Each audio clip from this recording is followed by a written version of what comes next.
Oh, here comes a sick one. Ronnie and Ford breaking things down. We're all washed up on the whole down.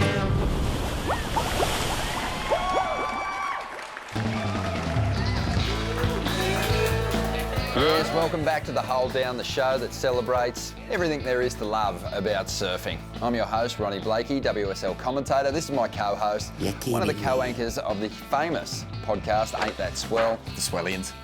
And a man that finished 845th on the 2014 qualifying series rankings, right above the great Alan Hunt. Congratulations, Vaughan. Landmark year for the QS, Ron. Landmark. Well, living up to potential there, Vaughan, and that's what this show is all about. We're going to have a look at some surfing spawn destined for greatness. That's right. Now, most people don't want to listen to their parents. But when your parents are telling you to smack the lip and get pitted off your dial, as if you're not going to listen. And today, we're going to be taking a look at the kids, the sons, the direct blood descendants of some of the absolute greats of the surfing universe. This is our number 5. Yes, first cab off the ranks in our Billabong Bloodline special is going to be the son of the great Margot. It's Micah Margason. Now, if you bought a video cassette in the 90s, you'll know who Margot is, because this guy was big, powerful, from Byron Bay, and he basically rocketed to global superstardom on the front of being the first professional free surfer.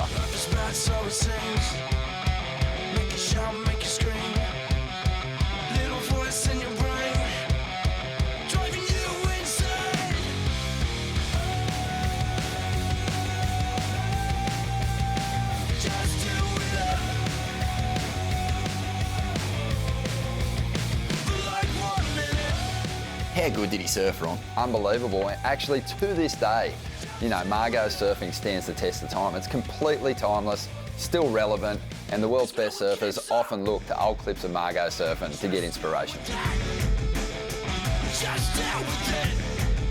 And yet, what does his son do? The classic thing that sons do, which is ignore their parents and take a completely different path in life.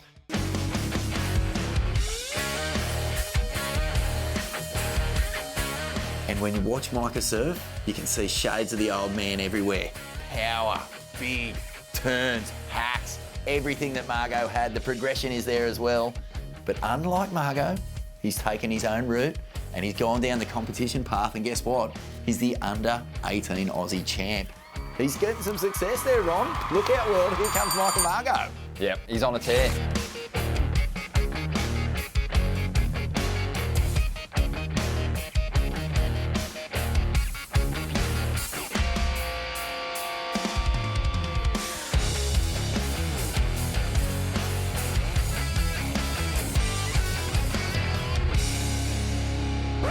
Moving right along, our next super talent coming through the ranks is the son of one of the world's best big wave surfers of all time. Here's our number 4.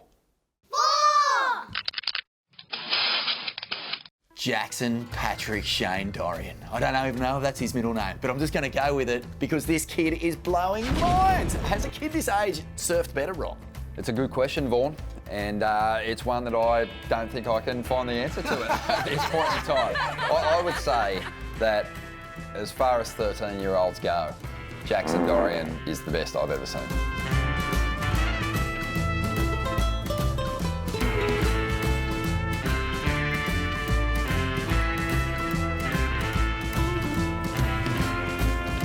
When the pull clip dropped of Jackson Dorian doing full rotors to the flats from Waco, Texas, I was just so skitzed out by the whole experience of watching it. I wanted to hang up my boots. I was going, that's it. The new generation has taken over.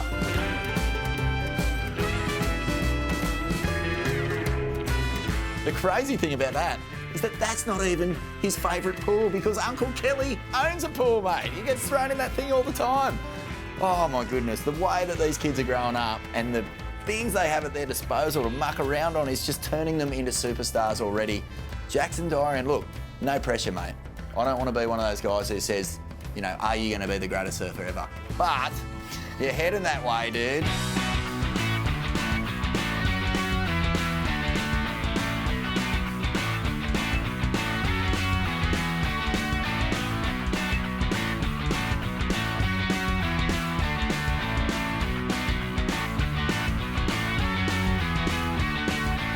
Here's the thing.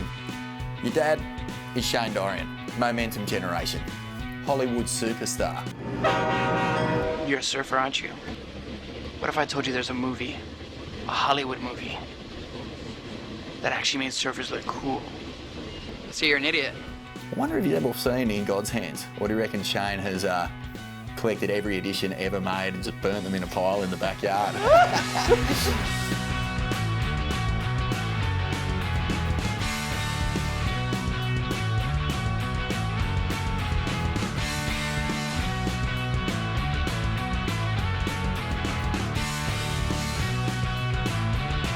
It's all there for young Jackson to do whatever he wants to do. I mean, he came out to Australia recently, surfed in a couple of junior events, and, you know, found it get pretty tough going. So there's a lot of other Groms around, but you just feel with that bloodline, mate, something special's coming with Jackson. Definitely some big claims being thrown out there about Jackson Dorian, but the old boy knows what's up. He knows the pressures that these grommets can feel, and he's completely on top of it.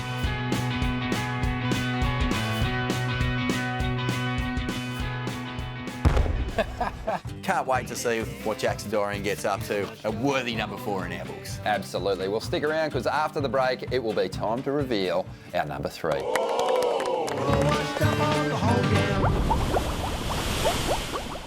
Ronnie and Paul breaking things down. We're all washed up on the whole game.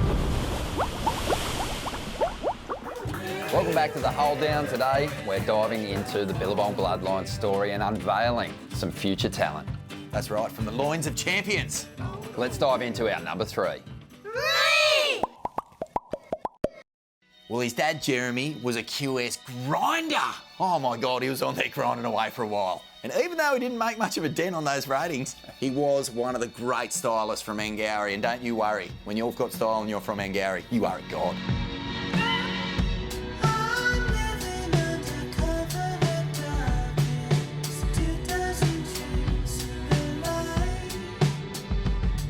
But we're not talking about Jeremy Walters, we're talking about his son, Dakota Walters, one of the best and most natural talents we've seen come out of Australia in a long time, Ronnie.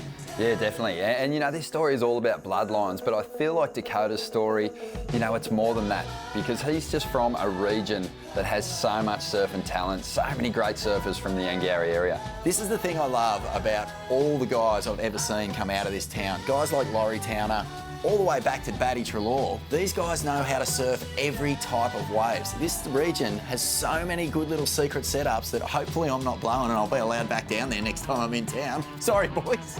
But there is just so much there. And this is why Dakota's entire act has been so beautifully crafted. He has no weakness, Ron. Frontside, backside, new school, power lines, you name it, he's got it.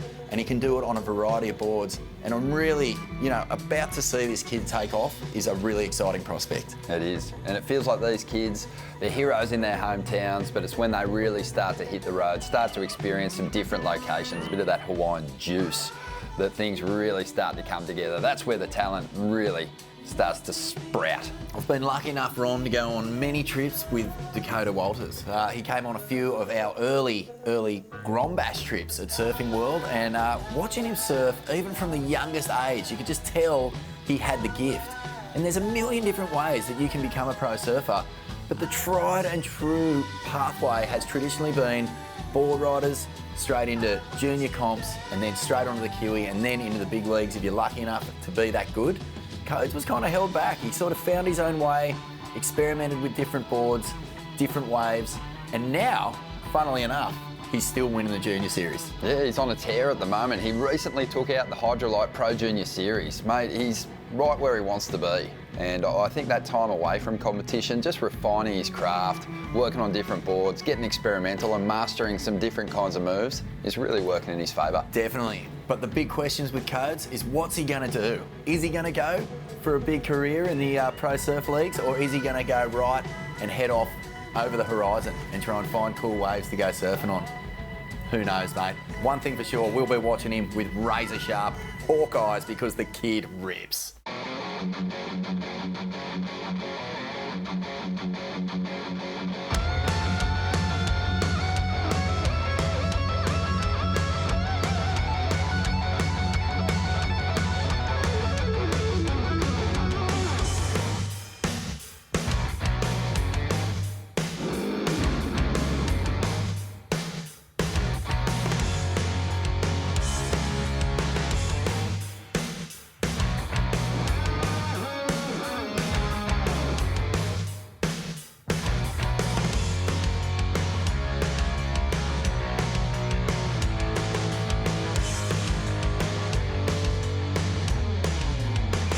Yeah, Vorno, Dakota rips, Dad Jeremy rips, everyone in Ngowrie rips. Can't wait to see what he gets up to in his future. Stick around because after the break we're going to reveal number 2 on our list of Billabong Bloodlines superstars. We're all washed up on the whole gown. Ronnie and Paul breaking things down. We're all washed up on the whole gown. Welcome back to The Hole Down with Ronnie and Vaughan. On today's show we've been talking about the Billabong Bloodlines superstars, and it's time now to reveal number 2 on our list. The baby bull, Jay Occhilupo, son of the great Mark Occhilupo, raging bull from Cronulla. Are you kidding me?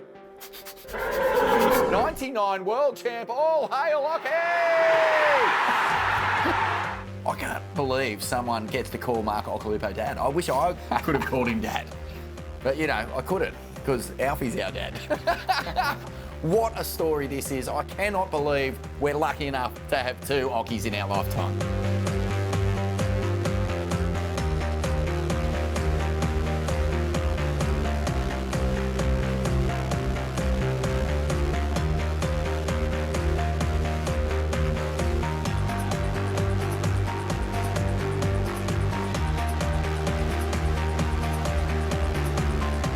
Mark Occhilupo, Vaughan, one of the greats. I mean, contest results, world title aside, this guy has always been talked about as one of the most incredible natural talents the world has ever seen. And Jay Occhilupo does not fall far from the tree. He doesn't fall far from the tree, but what I'm loving about Jay, Ron, is the differences. He's a natural footer for a start. I mean, who would have ever thought Occhilupo natural footer? It just doesn't seem to make sense, but then you see Jay surf, it all falls together beautifully.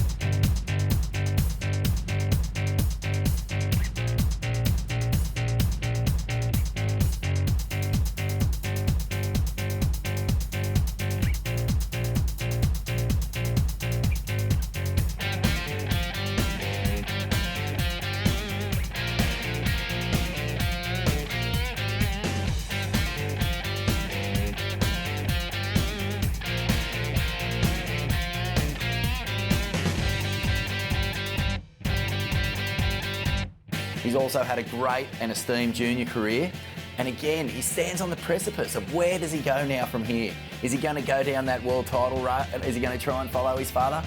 Or will he start veering off and making surfing life on his own? I mean, if there's one person who knows the highest of the highs and the lowest of the lows and how to travel that path without getting too caught up in any of the mischief or the mayhem, it's his dad, Mark.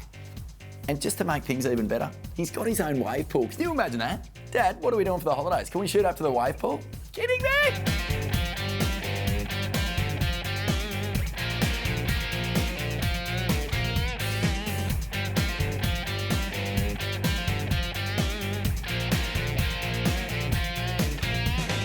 Yeah, surf lakes, what a special thing that would have been to have shared with your son. Oh. But one thing that I find interesting is even though they might stand in opposite directions, goofy, natural, physically there's some similarities between the two, and Occhi's trademark has always been his power. The fact that he can lay that board on rail harder than just about anyone. And I think as Jay grows, as he gets older, he's going to inherit that same power because physically he's much like Ock, really big, thick legs, muscular, ready to go. He's going to rip in. 100%. And I think the standout turn that I've seen Jay do in all these junior comps over the years is that frontside power hack. And, mate, it is like travelling back in time to the glory days of me grommethood, mate. Go, Jay. We can't wait to see what you get up to next, mate. Bring it on. All right, stick around because after the break, we're going to reveal what's number 1 on our Billabong Bloodline special. We're all washed up on the whole gown. Oh, here comes a sick one. Ronnie and Paul breaking things down. We're all washed up on the whole gown. Welcome back to The Hole Down. Today we're having a look at the next generation destined for greatness, courtesy of the Billabong Bloodline story. And this is our number 1. Seth and Joshua Moniz. Mate, this is basically the culmination of where the Bloodlines are going to deliver you if you have the gumption and the vision to see your surf career through. Because Seth and Josh Moniz, mate, they were just tackers. They were the sons of Hawaiian royalty. Tony Moniz, of course, a big wave charger, pipeline specialist, surfed in the eddy untold number of times, pulled into barrels out at Waimea Bay. Are you kidding? But these guys are starting to create a world of their own. Both of them already big winners in Hawaii.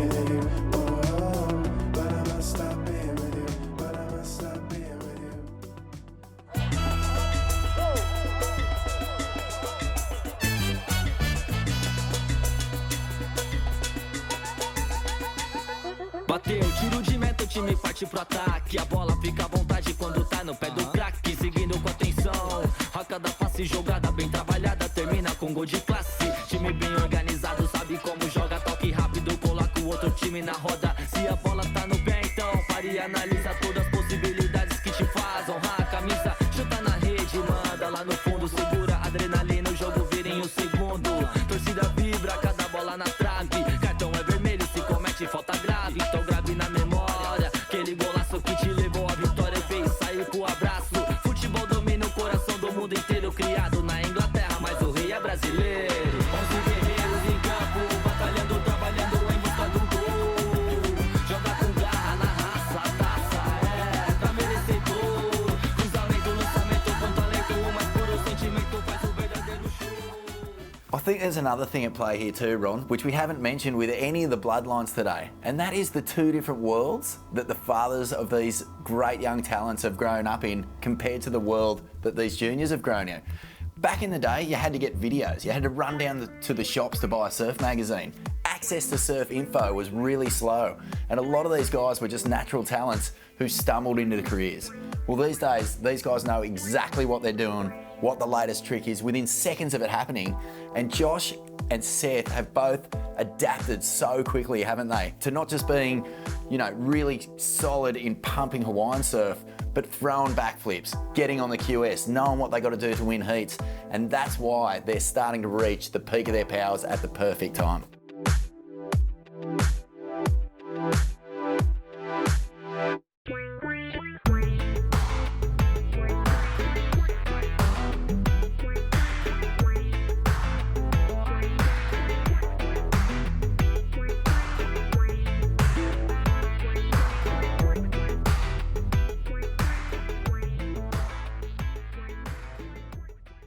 And their dad definitely carved out a pretty mean path for them to follow, because he was not only a fantastic high performance surfer, but he really turned his attention to surfing big waves when he got older. For sure. Tony Moniz, oh my goodness, the Moniz family. I mean, Sis as well, Kalea, she's there with 2 world titles. There's a lot of success in this family. And one thing that I love is that Tony Moniz always said to the boys, if you're having the most fun, you are the best surfer in the world. What are you doing, Seth? And that basically encapsulates what these Bloodlines are all about. Surf for the right reasons, not just to win, to have the best time of your life. And I think that's a great message for today's kids.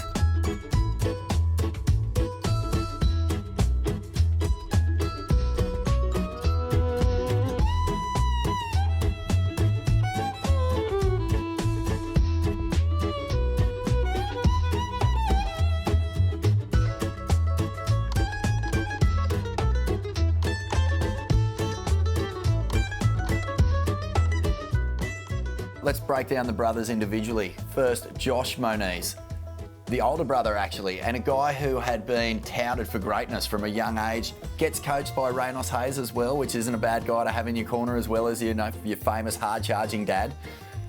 Breakthrough Hawaiian win at the Vulcan Pipe Pro, absolutely nailed it. You should have seen the scenes on the beach. I mean, if you want to see Aloha spirit in full flight, be on the beach when a Hawaiian kid breaks through for his major win, first one.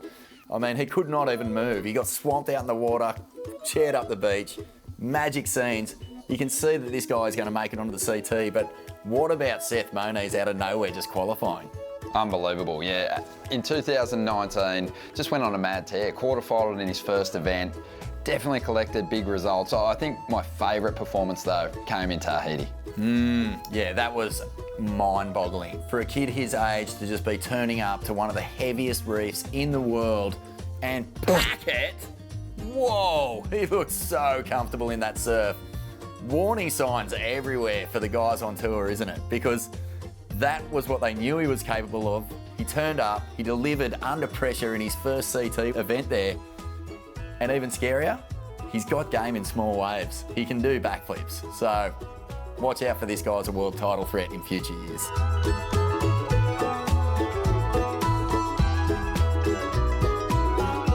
Borno, a beautiful episode.